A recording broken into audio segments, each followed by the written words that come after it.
Well, my first guest tonight has lost an unbelievably large number of relatives to war in Gaza. In 2009, tragedy struck Dr. Izzeldin Abuelaish when an Israeli tank shelled his home, claiming the lives of his 3 daughters and a niece.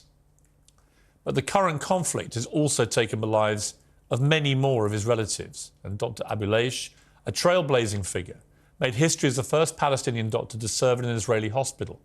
He's a passionate advocate for peace and reconciliation between Israelis and Palestinians, a mission that he encapsulated in his memoir entitled I Shall Not Hate, A Gaza Doctor's Journey on the Path to Peace and Human Dignity. And I feel honoured, actually, to say that Dr. Izzeldin Abuelaish joins me now.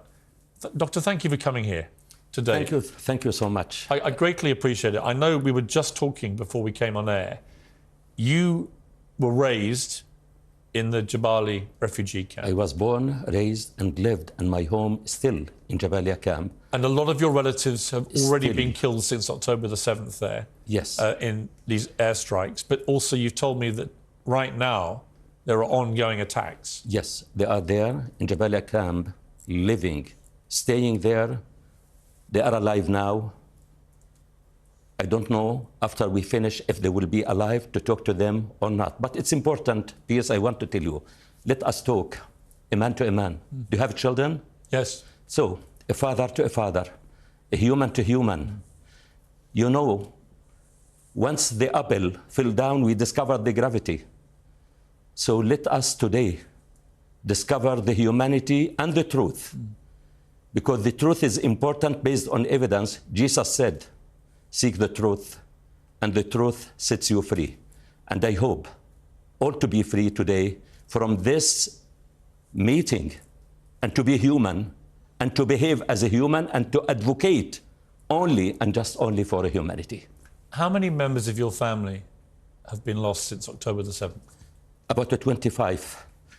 October 7th, when I watched it, I found that my sister's house, where my brothers and nieces were there, and this is all the members of the family who were killed. These are all your members of your family? Of the family on the 7th. They became piles, their bodies. This is my niece who was killed. This is her body. This my niece who was engineering, graduated. She was found under the rubble. This is my niece. She is a medical doctor. She was supposed to start her specialty. This, my cousin. This is my nephew, who is a physiotherapist, and he was killed. This is my niece's daughter, and that's what we want to see. These people, they have names. They have faces. And that's what is needed. This is my daughter, Bisan, who was killed 16th of January 2009, who said, to meet violence with violence doesn't solve any problem. There is an alternative way. It's not by action and reaction.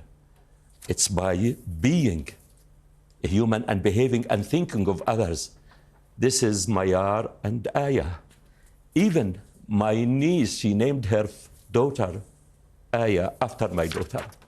Aya was killed also. These daughters, I raised them to be human, to be advocate for human. I sent them to peace camps. And she said to me... With Israelis? With the Israelis. And she said to me, I found how similar are we.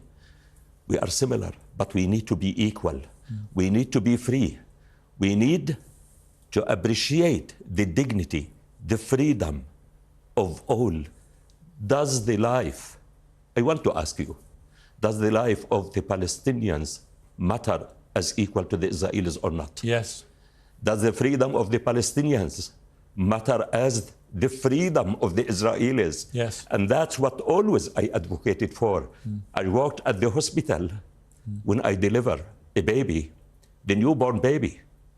The cry of the newborn baby is a cry of hope, cry of life. But now we are crying blood.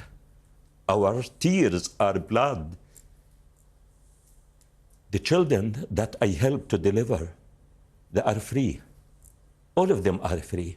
Why not to run a normal, free life? Medicine for me is a human equalizer, stabilizer, socializer, and harmonizer. So we need to live free, with dignity, with equality in this world.